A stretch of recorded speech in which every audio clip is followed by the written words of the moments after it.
넌센스 퀴즈 3개를 내보겠습니다. 넌센스 퀴즈. 러시아 대통령 푸틴입니다.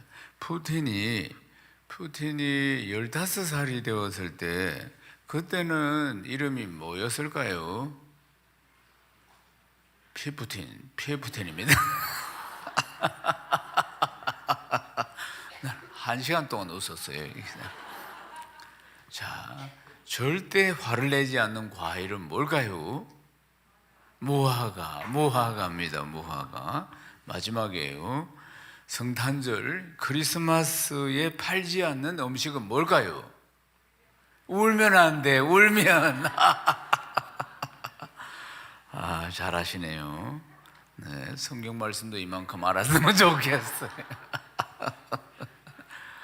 오늘 설교 말씀을 나에게 주시는 말씀으로 아멘하고 받으면 역사가 일어납니다. 충북 청주에 한태순 씨라고 살고 있습니다. 72세인데 일남이녀를 두고 삽니다. 좀 일찍 결혼해서 18살에 결혼해서 그 다음 해에 딸을 낳았습니다. 여름에 낳아서 그래서 이름을 그러니까 여름 하자를 넣어가지고 경하라고 지었습니다. 그리고 이제 2살 터울로 그 다음 딸을 놓고 또 2살 터울로 아들을 놓고 그래서 이녀 일남 이렇게 이제 남편과 함께 행복하게 가진 것은 별로 없었지만은 살고 있었습니다. 그런데 이 가정의 행복이 큰 딸을 잃어버림으로 깨어지기 시작합니다. 1975년 5월 9일 날 경아가 집 앞에서 동네 친구들하고 같이 놀고 있었습니다. 그래서 경아 엄마가 시장 가는 길에 애들을 다 데리고 가려고 그래서 이제 둘째 셋째를 데리고 그리고 앞에 놀고 있는 경아에게 엄마하고 시장 가자고 하니까 경아는 노는 게 재밌어 노니까 자기는 그냥 친구들하고 놀겠다고 한 겁니다. 그래서 두고 아이 둘만 데리고 시장을 갔습니다. 그리고 한 2시간 좀 시장을 보고 돌아왔는데 경아가 보이지 않는 겁니다. 그래서 이제 또래들한테 물으니까 할머니 집에 간다고 했다는 거예요. 할머니 집은 한 1000m, 한 1km 정도 떨어져 있는데 자주 할머니 집에 가서 자기도 하고 먹기도 하고 그러니까 할머니 집에 갔는갑다 이렇게 생각을 했습니다. 다음날 아침이 되었어요. 그런데 삼촌, 그런 자기 동생한테 연락이 왔는데 경아 안 왔다는 거예요. 이제 벼락이 떨어졌습니다. 경아가 안 왔다는 거예요. 그래서 이제 남편과 함께 딸을 찾기 시작했습니다. 먼저 이제 경찰서에 신고를 했습니다. 신고를 하고는 또 왈만한 곳은 다 찾아다닙니다. 찾아다니고 매일매일 이 2아이를 데리고 경찰서 출근하듯이 갑니다. 그럼 경찰서에서는 기다려보라 계속 이야기만 하고 그리고 이 아이를 찾지를 못하는 거예요. 그래서 방방곡곡을 다니면서 이제 이 엄마가 미친 듯이 눈물을 흘리면서 이 아이를 찾습니다. 그 남편은 운전을 했는데 택시, 그런 남편도 틈나는 대로 그냥 아이들을 찾고 그리고 이 사진을 붙여놓고 벽보를 붙이고 전봇대에다 붙이고 군데군데 다 웬만한 곳은 다 붙여서 막 아이를 찾습니다. 큰딸 생각에 눈물이 마를 날이 없습니다. 매일 딸의 얼굴에 실린 그런 전단지, 현수막 이런 것들을 품에 안고 잠을 잡니다. 그 정도로 이제 슬픔이 크게 쌓여갑니다. 정신없이 몇 년 동안 이 큰딸 찾는다고 이리저리 다니다 보니까 그러니까 가정이 엉망이었습니다. 아이들도 그냥 좀 엉망인 거예요. 그래서 그때서야 정신을 차리고 그래도 이제 찾는 건 또 찾는 거고 또 가정을 또 살림을 좀 살아야 되니까 그래서 2아이를 잘 키워야 되겠다 생각하고 그리고는 이제 자기가 이제 미용 기술을 배웁니다. 그리고 나서 미용실을 차립니다. 그 미용실을 차려서 이제 경제 문제, 이런 문제, 아이들 교육 문제 이런 문제를 해결해 나가면서 또 미용실 한쪽 구석에다가 크게 현수막도 붙이고 전단지도 갖다 놓고 자기 딸 틈나는 대로 찾는 일들을 계속 합니다. 그렇게 이제 경아를 찾습니다. 그리고 경아를 찾는데 그 전단지에 딱 보면은 이제 특징이 뭐냐면은 배꼽 옆에 화상 흉터가 있다고 했습니다. 3살 때 연탄불에 약간 데인 겁니다. 그래서 이게 약간의 이제 화상이 있는 그게 이제 특징입니다. 그래서 이제 경아를 찾는 유일한 정표인데 그렇게 온 천지를 찾아다니며 틈나는 대로 찾아를 다니고 그리고 15년의 세월이 흘렀습니다. 15년의 세월이 흐른 뒤에 한 통의 전화가 왔습니다. 비슷한 아이를 본 적이 있다고는 연락이 왔습니다. 그래서 그곳으로 갔습니다. 부산에 있는 한 고아원이었어요. 그래 부산에 있는 한 고아원에 가니 고아원은 고등학교 졸업하면 독립을 시킵니다. 그런데 이미 이제 나이가 차서 나가고 없었던 것입니다. 그래서 수소문을 해서 찾았습니다. 수소문을 해가 찾았는데 나이가 21살이 되어 있었어요. 나이가 똑같은데 그런데 배꼽 옆에 흉터는 없었어요. 그런데 자기 아빠가 택시 운전을 했다 하는 것 때문에 그래 자기 남편이 택시 운전을 했기 때문에 그렇구나 해서 이제 자기 딸이라고 믿고 이제 데리고 왔습니다. 그래서 이제 자기 딸이라고 믿고 데리고 와서 그동안 해주지 못한 애정과 사랑을 막 쏟아부어 가지고 백화점에 데리고 와서 옷도 사주고 취직도 시켜주고 막 좋은 것 다 먹여주고 그렇게 다 입히고 그렇게 이제 3년의 세월이 흘러갑니다. 자기 딸인 줄 알고 그렇게 애정과 사랑을 쏟아서 이것저것 막 다 해주고 막 그랬던 거예요. 그런데 3년이 되었을 때 이 아이가 양심이 부대끼 가지고 자기가 거짓말을 했다고 이야기하는 겁니다. 어느 날 TV를 보니까 이 경아 엄마가 나와서 자기 엄마가 막 딸을 찾는다고 하는데 저런 사람이 내 엄마가 되면 좋겠다 고아원에서 그걸 보면서 그런 마음이 들어가지고 거짓말을 하게 되었다는 것입니다. 그러니까 다시 한번 못 박았어. 가슴에 못이 박힙니다. 그런데도 불구하고 그래도 이 딸이 결혼할 때 그때 또 혼주 자리에 앉아주고 그리고 또 결혼할 때 여러 가지 비용들도 도와주고 지참금도 도와주고 그래서 이 딸 가짜 딸이지만은 그래도 애정과 사랑을 쏟았던 3년 그래서 잘 살기를 바라는 마음으로 축복해주고 결혼을 시켰습니다. 그리고 나서 또다시 이제 자기 친딸을 찾는 일에 또 이제 온 마음과 애정을 쏟습니다. 전국을 다닙니다. 하여튼 미용실 쉬는 날마다 전국을 다니고 마치는 날마다 찾으러 다니고 그리고 또 혹시나 해외 입양을 했을지 모르니까 해외 또 입양 단체에다가 자기 DNA를 등록합니다. 그래 DNA를 등록하고 그리고 또 3살째 찍은 흑백 사진이지만 이걸 갖다가 이제 몽타주를 갖다가 전문가에게 맡겨가지고 성인이 되었을 모습 이걸 갖다가 또 해서 몽타주도 제작을 합니다. 그렇게 딸을 찾는데 44년이 흘렀습니다.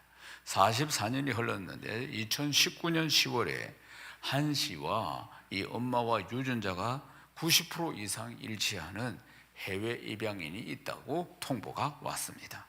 이름이 라우리 밴드라고 미국에 살고 있었습니다. 그런데 이제 어린 시절에 입양 딱 가기 전에 딱 찍은 사진을 딱 보니까 한 씨가 뚜렷하게 기억하고 있는 게 뭐냐면은 딸에게 꽃신을 사줬는데 그 신발을 딱 신고 있었던 것입니다. 44년 만에 친딸과 엄마가 만났습니다. 감격의 상봉이었습니다. 5살 때 경아가 집을 잃어버리고 이렇게 이제 44년 만에 거의 50이 돼가지고 친엄마 그렇게 사모하고 만나고 싶은 엄마를 만났습니다. 그런데 경아는 5살 때 엄마를 잃어버렸는데 그때 기억을 생생하고 하고 있습니다. 집 앞에 놀고 있는데 누가 어떤 아줌마가 뭐 사준다고 따라오라 해가지고 그래가지고 이 순전한 5살짜리가 따라갔는데 기차를 태우더라는 거예요. 그래 기차를 탔는데 그런데 거기서 잠이 들었대요. 잠이 들어서 종점에서 자기가 잠이 깼는 거지. 그래 누가 아기가 뭐 5살짜리 자고 있으니까 영무원이 일어나라고 한 거겠죠. 그래서 5살짜리가 이제 종점에 와서 일어났는데 그 아줌마는 보이지 않더라는 겁니다. 그래 놓고 내팽개치고 갔겠죠. 그 만약에 마음이 변해가지고. 그래서 이제 경찰서로 갔어요. 경찰서에 가서 이 아이가 그래도 똑똑한 아이야. 길을 잃었으니까 엄마를 찾아달라 이렇게 이야기를 한 겁니다. 근데 경찰은 이 경아를 갖다가 고아로 분류해가지고 1976년에 미국의 한 가정으로 입양을 한 것입니다. 그래서 이제 입양을 해서 이제 어른이 되어서 한 20년 지나가지고 그래가지고 1998년에 이 양부모가 경아의 부모를 찾기 위해서 한국으로 온 겁니다. 그런데 한국에 남아있는 기록을 보니까 그런데 이름이 백경화라고 돼 있어요. 실제로는 신경화인데 그렇게 돼 있고 근데 그 기록을 전부 마지막에 이게 입양할 때 기록을 보니까 부모가 버린 것으로 이렇게 기록이 나왔다는 겁니다. 그래서 지구 반대편 한쪽은 한국, 한쪽은 미국에서 이 44년 동안 오해 속에서 자기는 버림받았다고 생각을 하고, 이쪽에서는 애타게 자기 딸을 찾고 있고 오해만 사여가면서 44년의 긴 세월이 흘러갔다는 것입니다. 44년 만에 다시 만난 경아는 5살 꼬마에서 이제 50세가 되었습니다. 중년이 된 거 아니겠습니까? 엄마는 60대 중반의 할머니가 되었습니다. 서로 부둥켜 안고 얼마나 그렇게 보고 싶었던 딸이고 그렇게 보고 싶었던 엄마 아니겠어요? 그렇게 참 그 장면이, 그걸 본 사람들, 수많은 사람들은 감동을 줍니다. 사랑하는 여러분, 저는 이제 설교를 준비하면서 이 장면이 굉장히 목이 메이고 지금도 좀 가슴이 먹먹합니다. 왜냐하면 저도 애를 잃어봤어요. 애를. 우리 김종훈 목사를 4살 때 잃어봤어요. 4살 때. 그 엄마는 제 아내입니다. 우리가 명장동에, 개척교회 시절에 명장동에 그때 이제 동네 목욕탕 데리고 간다고, 동네 목욕탕 내 데리고 다녔겠지 엄마가. 그래 4살인데 이제 동네 목욕탕 간다고 이제 목욕함 바구니 들고, 그러니까 얘가 쫓아간 거예요. 엄마 앞에 먼저 목욕탕 들어간다고. 그리고 골목길에서 꺾어서 이렇게 가는 길인데, 그래서 이제 쭉 뛰어가더래. 뛰어가서 목욕탕으로 들어가는 줄 알았지 엄마는. 근데 목욕탕으로 탁 들어갔는데 애가 안 보이는 거예요. 그리고 아무리 찾아도 애가 안 보이는 거예요. 이제 이게 이제 실종을 한 겁니다. 그래서 저한테 전화가 왔어요. 애를 잃어버렸다. 목욕탕 가는 길에 잃어버렸대. 목욕탕 간다고 하니까 쫓아가더만 목욕탕 여러 차례 갔으니까. 그래 그거 들어간 줄 알았는데 없더라는 거예요. 아무리 찾아도 없더라. 오고 가는 길을 몇 번이나 왔다 갔다 해도 없더라는 거예요. 그러면서 울면서 안에서 전화가 왔어요. 그래서 당장 바로 전화 받자마자 하나님 앞에 기도하고, 그리고 나서 이제 찾으러 나섰습니다. 이리저리 막 오만 천지를 찾으면서 파출소에 또 신고를 했습니다. 파출소에. 그리고 신고했지만은 그런 아이가 뭐 실종됐다고 찾았다고 뭐 파출소에 맡겨놓고 뭐 이런 연락은 없었던 것입니다. 인상착의를 이야기하고, 그런 저를 닮아서 잘생겼다 이야기도 해주고, 그래가지고 아이고 찾는다고, 예? 아내는 울고 불고 난리가 나고, 그래도 제 마음은 좀 다소 그래도 하나님이 찾아주시지 않겠나, 예? 그래 생각하면서 이래저래 이제 울지 말라고 자꾸 제가 이야기하고 이래 찾으러 다녀. 몇 시간 뒤에 우리는 명장동인데 저 옆에 있는 서동 파출소에서 연락이 왔습니다. 그래서 서동 파출소에서 연락이 왔어요. 그래 요 서동 파출소 안에 있다고. 그래 누가 맡기고 갔다 이래 이야기하는 거예요. 그래 서동, 우리 명장동에서 애를 잃어버렸는데 어떻게 서동까지 갔을까? 이 4살짜리가. 서동은 상당히 그래도 먼 거리입니다. 어떻게 서동 파출소에 있었을까? 그래 갔더만 누가 이제 명장동에서 울고 있는 아를 그래서 자기 이 버스에 태워가지고, 자기는 서동에 살고 있으니까 서동에 내려가지고 파출소에 맡겨. 명장동 파출소에 왜 안 맡기고 바로 옆에 파출소가 있는데 왜 저거 동네까지 데리고 와가지고 맡겼느냐고요. 그런 말을 안 했습니다. 안 했지만 참 희한한 일이다. 뭐 그 아이를 찾아주려면 파출소, 바로 명장 파출소 바로 옆에 있는데, 그게 간단하게 그거 맡기면 될 긴데 왜 자기 집 동네까지 데리고 가가지고 먼 거리에 이렇게 맡겼을까? 그래도 또 가니까 파출소 순경이 사탕을 하나 주가 쭉쭉 빨고 요래 4살짜리가 앉아 있는 거예요. 다리를 달달 흔들면서 의자에 앉아가지고 달달달 이러면서 사탕을 먹고 있는. 아이고 얼마나 반갑던지. 한번 잃어보면은 그 마음을 좀 알 수 있습니다. 그래서 이 이야기를 참 제가 설교에 도입을 하면서 마음이 짠하고 그때 생각도 나고 그렇습니다. 사랑하는 여러분, 오늘 본문이 그러한 내용들을 담고 있습니다. 요셉이 이제 애굽으로 팔려가는 일 과정입니다. 보통 이 부분을 설교하면 요셉의 입장에서 관점을 가지고 설교를 하는데, 오늘 저는 아버지의 입장에서, 야곱의 입장에서 오늘 본문을 보면서 오늘 말씀을 전하고자 합니다. 말씀을 통해서 큰 깨달음과 은혜가 있기를 주의 이름 축원합니다. 요셉은 아버지 야곱이 아주 편애하는 아들 아닙니까? 그러니까 형들로부터 미움을 많이 받고 있습니다. 아버지가 채색 옷을 입히고 그냥 앞에 자기 상에 앉혀놓고 노골적으로 편애를 합니다. 아주 사랑하고 애정을 막 쏟습니다. 그 엄마 라헬을 사랑했기 때문에, 그리고 또 라헬이 이제 세상을 떠나고 없기 때문에 더 애정을 막 쏟습니다. 그런데 요셉이 또 보면 철이 없습니다. 요셉이 꿈을 딱 꿨는데, 그런데 이제 곡식단이 딱 있어요. 형제들 곡식단 11개의 곡식단이 딱 있는. 근데 자기 곡식단은 딱 서 있고 형들과 이 형제들이 곡식단이 다 엎드려 자기한테 절하는 꿈을 꿉니다. 그러면 요셉은 좀 눈치가 없습니다. 형들, 사람은 속에 있는 게 다 원래 나타나는데 지금까지도 형들이 별로 안 좋아하고 싫어한다는 걸 알고 있으면서도 이 꿈을 또 이야기하는 겁니다. 예? 형들이요, 꿈을 꿨는데 형들 곡식단이 전부 엎드려서 내한테 절을 합니다. 형들이 너무 가쁜데 이제 완전히 미움이 폭발해. 이놈의 새끼 하여튼 저건 내 꼬라지도 보기 싫다 이랬겠지 말하냐. 예? 완전히 안 그래도 열받아 있는 데다가 더 화를 돋구는 말 아니겠어요? 형들이 다 지한테 절을 했다 이러니까 그 위계 질서가 있고 가족들이 그랬는데 이 막내 같은 놈이 그런 이야기를 하니까 형들이 진짜 이제 돌 것 같아. 그런데 좀 있다가 또 꿈 꿨다고 이야기하는 게 뭐라고 하느냐? 이번에 두 번째 꿈을 꿨는데 해와 달과 그리고 11별들이 다 자기한테 절하는 꿈을 꿨다는 거예요. 해와 달이 뭐냐? 엄마와 아빠. 그러니까 야곱과 그 어머니 그리고 형제들이 다 자기한테 절하는 꿈을 꾸었다는 거지. 그때 이제 형들이 폭발해 봅니다. 완전히 분노가 폭발해 버려요. 창세기 37장 10절을 읽어보십시오. 그가 그의 꿈을 아버지와 형들에게 말하며 아버지가 그를 꾸짖고 그에게 이르되 네가 꾼 꿈이 무엇이냐? 나와 네 어머니와 네 형들이 참으로 가서 땅에 엎드려 네게 절하겠느냐?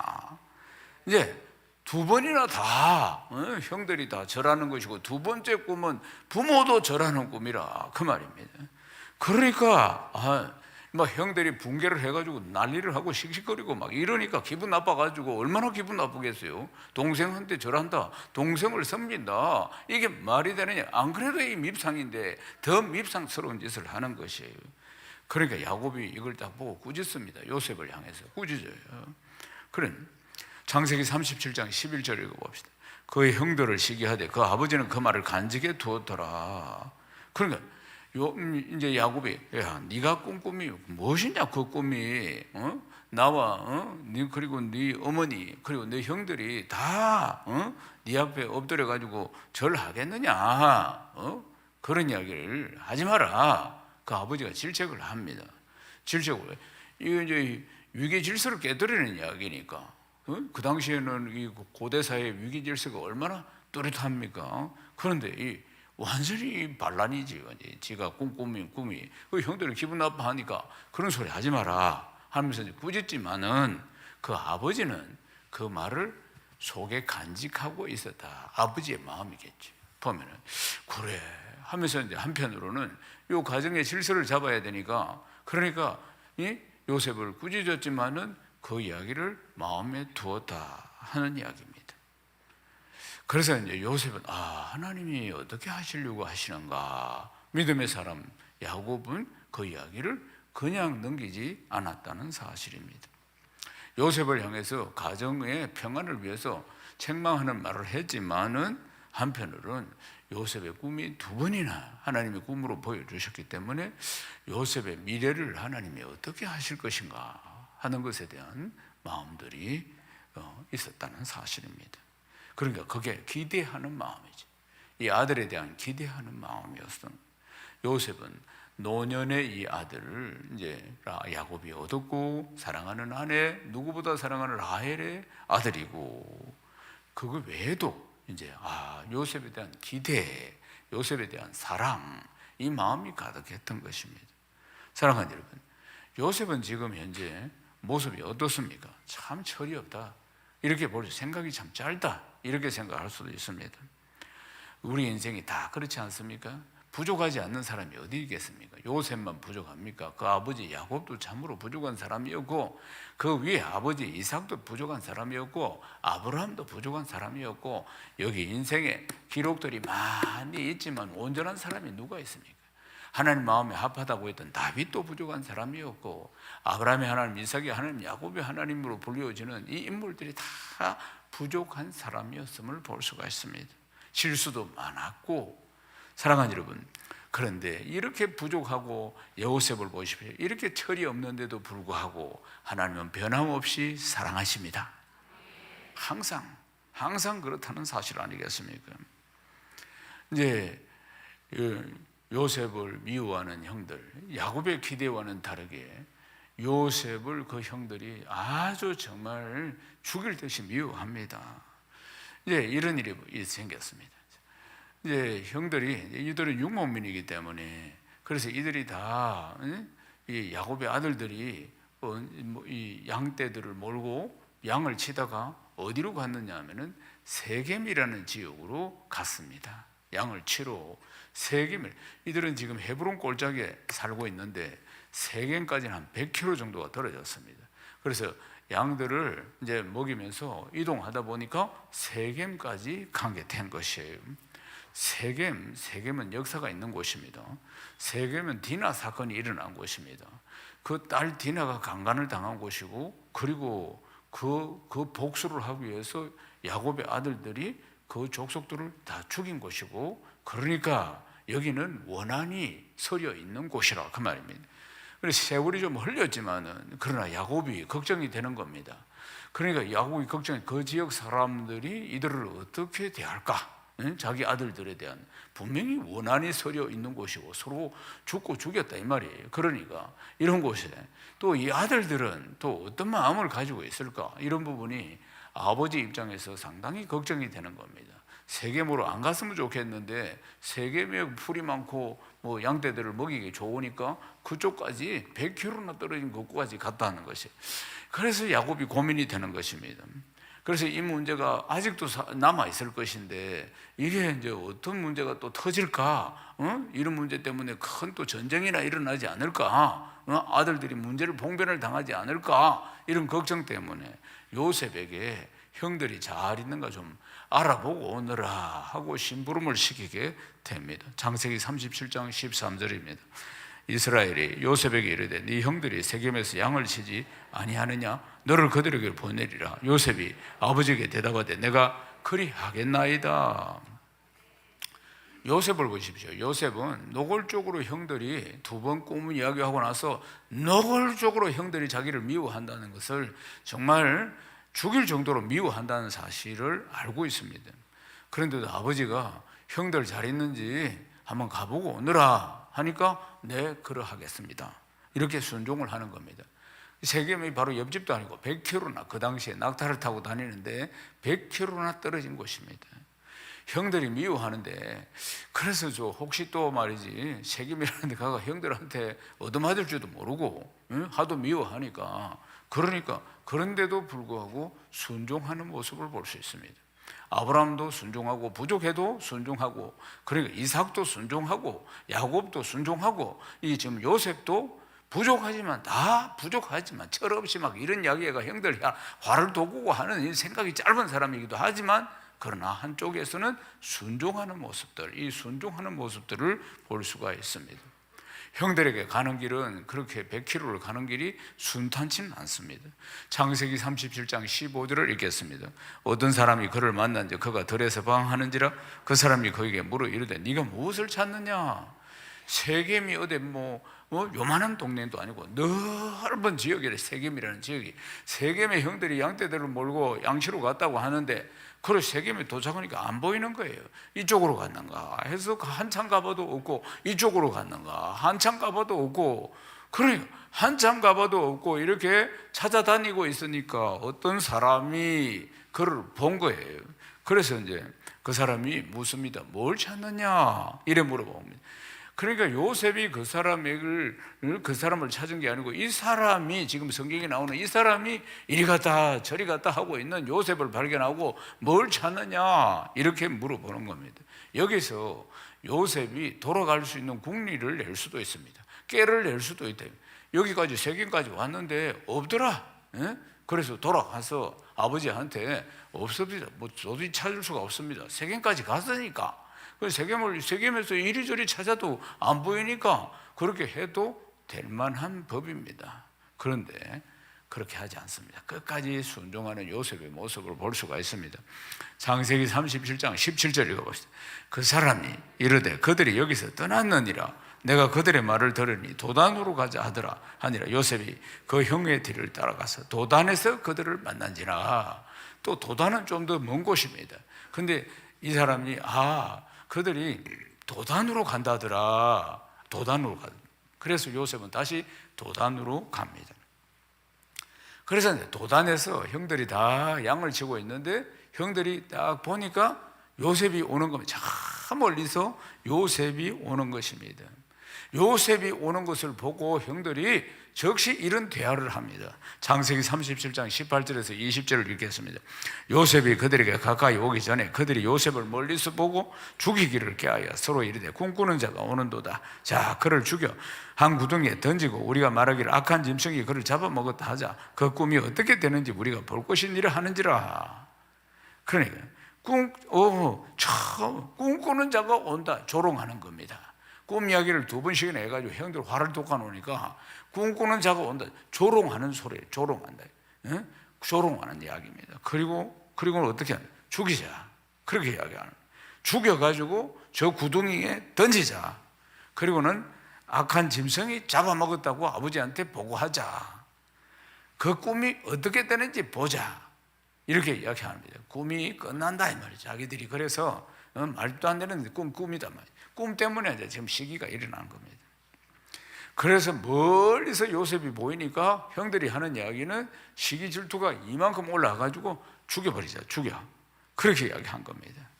사랑하는 여러분, 그러니까 요셉이 이제 먼 길에 온 거 아니겠습니까? 요셉이 먼 길에서 지금 100km나 걸어가지고 이제 세겜에서 찾다가 못 찾아가지고 도움을 받아가지고 도단 갔다는 소리를 듣고 또 도단까지 왔는데, 그런데 이제 지금 100km나 막 찾다가 와놓으니까 피곤하고 지치고 초췌한 모습이기도 할 겁니다. 그러니까 형들이 조롱하는 겁니다. 꿈꾸는 자가 왔네. 그러니까 막 이렇게 힘든 모습을 보고 저 멀리서부터 오는 모습을 보고 말이에요. 여기는 어디입니까? 사막입니다. 그러니까 광야라 이 말이에요. 광야. 그런데 이제 형들이 계속 이야기를 합니다. 구체적으로 어떻게 죽일 것인가? 죽여가지고 구덩이에 던져 놓으면 된다.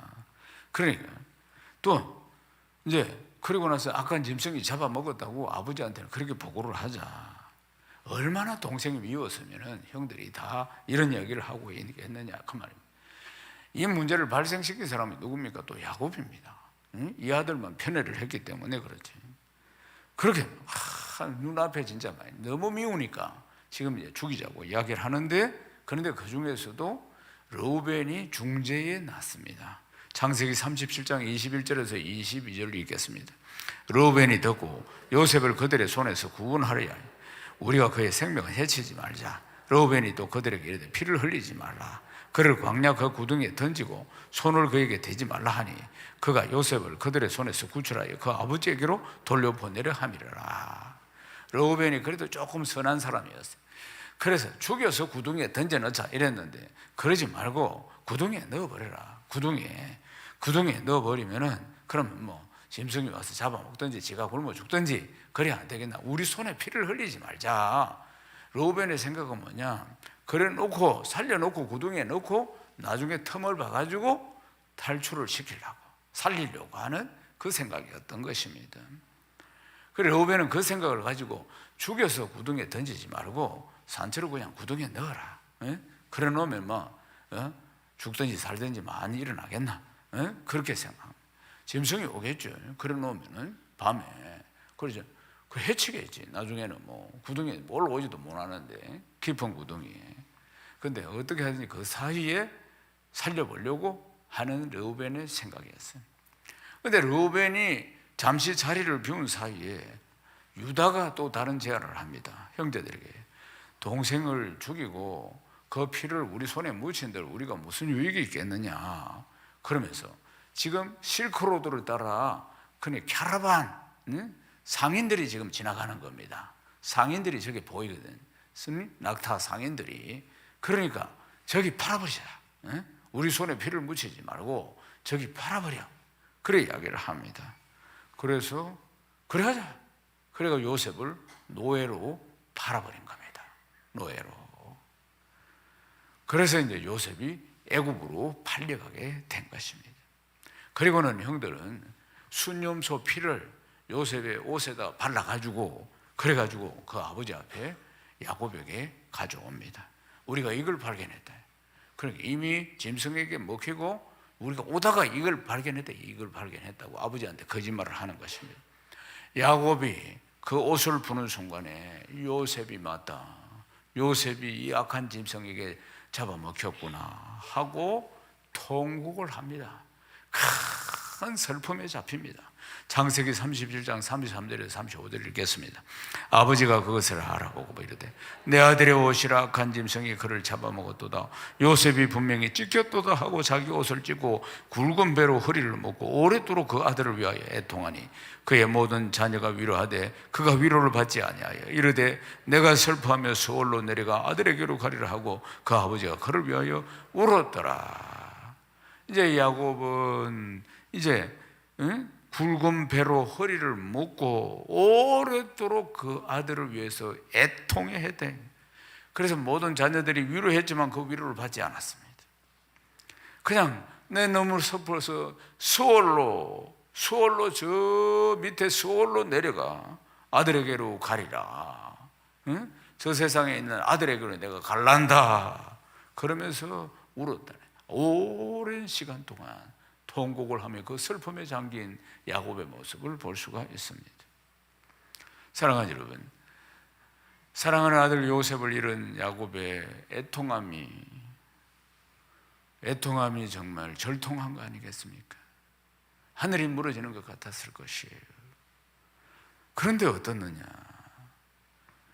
이런 인생 가운데 지금 야곱의 인생을 보면 오늘 야곱의 입장에서 지금 본문을 보자는 것입니다. 야곱은 속이는 자였어요. 장기가 많은 사람이었어요. 그러니까 형도 속이고 아버지도 속이고 그러고 나서 여산손 아반 집에 가서 속고 속이는 인생을 살다가 돌아온 사람이 야곱이에요. 지금 속이는데 1등인 야곱이 지금 속고 있습니다. 아들들에게 교묘하게 지금 속고 있습니다. 그리고 오랜 시간 동안 속아가지고 지금 슬픔에 잠겨 있는 모습을 볼 수가 있습니다. 사랑하는 여러분, 어떤 사람들은 살면서 어떤 사람이라기보다 우리가 거의 다 그렇죠. 인생살이가 참 만만치 않습니다. 늘 뭐 좋은 날만 있는 게 아닙니다. 고통스러운 날들, 슬픈 날들, 이런 날들도 우리에게 자주 찾아오게 됩니다. 그러면은 고통이 찾아오면은 이 고통을 하나님께로 돌리면서 하나님을 원망할 수가 있습니다. 하나님 왜 나에게 이런 고통을 주십니까? 하나님 왜 내가 이런 고통을 겪어야 합니까? 이렇게 하면서 하나님을 원망하게 된다는 것입니다. 야곱을 보십시오. 극한 슬픔에 지금 잠겨 있지만 하나님을 원망하지를 않습니다. 이 슬픔이 뭡니까? 이 슬픔이 아들을 잃은 슬픔인데도 그런데도 불구하고 이 슬픔 속에서 하나님 왜 요셉을 데리고 가십니까? 이렇게 하면서 하나님을 원망하지 않다는 것입니다. 사랑하는 여러분, 우리의 슬픔은 어디에서 시작됩니까? 어떤 어려움들이 우리를 찾아왔을 때 그 어려움과 그 문제들은 어디에서 시작되는 것입니까? 사랑하는 여러분, 우리의 슬픔, 우리의 어려움, 우리의 어떤 낙심, 이런 원인을 찾아가 보면은 내 욕심에서 시작되었을 경우도 많습니다. 나의 이기심에서부터 시작되었을 경우가 많다는 것입니다. 좀 더 가지려고 하고 좀 더 누리려고 하는 것들. 그래서 이해하지 못하고 감사주지 못하고 그리고 돌봐주지 못한 데서 오는 오해가 생기고 어려움이 발생하는 경우도 많다는 것입니다. 냉정하게 우리가 당하고 살아가는 어떤 슬픔들을 분석해 볼 때 하나님을 원망해야 할 이유를 발견하기가 참으로 어렵다는 것입니다. 거의 다 모든 문제가 나로부터 시작되기 때문에 그렇다는 거 아니겠습니까? 하나님은 어떤 분이십니까? 우리에게 슬픔을 주시는 분이십니까? 아닙니다. 하나님은 나의 실수와 허물로 인해서 찾아오는 슬픔도 기쁨으로 바꿔주시는 분이십니다. 하나님은 어떤 작업을 하고 계십니까? 7년 대흉년을 대비해서 요셉을 애굽의 총리로 세우는 일들을 지금 진행하고 있는 것입니다. 비록 지금은 우리가 알 수가 없지만 야곱의 슬픔이 나중에 큰 기쁨이 되어서 돌아오는 것 아니겠습니까? 기근이 와서 가나안 땅에 살 수 없을 지경이 되었는데 애굽으로 식량 구하러 갔다가 총리가 된 아들, 죽은 줄 알았던 그 아들 만나서 나중에 고센 땅 가서 다 자리 잡고 살게 되는 것 아니겠습니까? 사랑하는 여러분, 우리 하나님은 우리의 슬픔을 다 아시고 기쁨으로 바꿔주시는 분이십니다. 사랑하는 여러분, 항상 기억해야 하는 겁니다. 사람 믿을 수 있습니까? 못 믿습니다. 여러분 자신을 믿을 수 있습니까? 못 믿습니다. 믿을 수 있는가 봐요. 반응이 없는 거 보니까. 믿을 수 있는 게 뭐 있겠습니까? 부질없는 인생들을 뭘 믿겠습니까? 사랑하는 여러분, 만일에 저는 이런 생각을 개인적으로 해보는 거예요.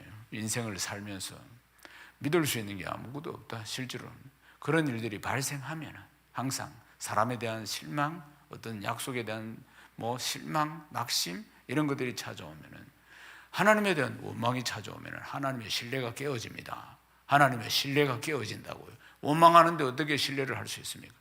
그러면 인생에 믿을 만한 게 뭐 있습니까? 신뢰할 만한 게 뭐 있습니까? 마지막 보루가 하나님이란 말이에요. 하나님까지 신뢰하지 못하면 내 인생 무너지는 겁니다. 아멘이십니까? 네. 하나님까지 신뢰를 못한다면 내 인생은 그냥 침몰하는 타이타닉으로 되는 거예요. 그래서 끝까지 하나님에 대한 신뢰를 저버리면 안 됩니다. 내 마음이 흔들리고 원망이 온다 할지라도 저는 하나님을 믿습니다. 자꾸 입술로 고백해야 합니다. 더 좋은 것을 주실 줄로 믿습니다. 기대합니다. 2016년에 발간된 이용규 선교사님의 기대라는 책이 있습니다. 이용규 선교사님은 내려놓음이라는 책으로 유명한 분입니다. 이분이 몽골 선교사로 있다가 그래서 인도네시아 선교사로 또 몽골을 정리하고 가게 됩니다. 근데 이제 2012년에 인도네시아 선교를 새롭게 시작했는데 몽골처럼 쉽지 않았습니다. 아주 어려움을 봉착합니다. 그리고 심지어는 암에 걸리기도 합니다. 그래서 이제 암 때문에 이제 한국으로 들어와 가지고 그리고 또 항암 치료를 1년 동안 받습니다. 그래서 참 하나님께서 선교하는 선교사인데 어떤 이런 고통을 주시는지 원망이 되기도 했지만은, 그러나 이런 상황 가운데서도 사람은 하나님에 대한 섭섭함과 원망하는 마음이 쉽게 올 수도 있지만 이 상황 가운데서 하나님은 일을 하십니다.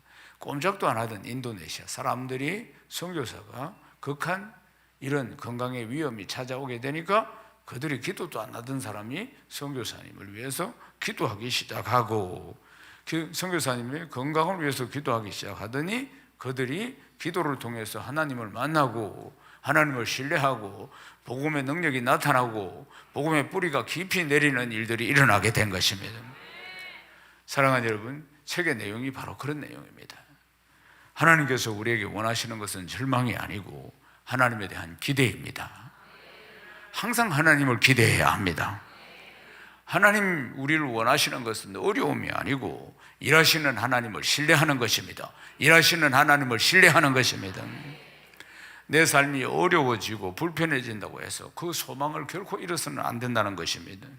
사랑하는 여러분, 세상 사람들은 고통의 시간들, 어려움의 시간들이 오면은 그러면 두려움에 떨거나 아니면 인간적인 방법으로 이 문제를 해결해 보려고 애씁니다. 그러나 우리는 어떤 상황이 벌어지든지 하나님은 내 인생을 복주시기를 원하시고 지금도 일하고 계신다는 것을 확신해야 하는 것입니다. 아멘이십니까? 사랑하는 여러분, 내 인생을 위해서 하나님이 얼마나 일하시는가, 이것을 또 내 마음속에 얼마나 기대를 하고 있느냐 하는 겁니다.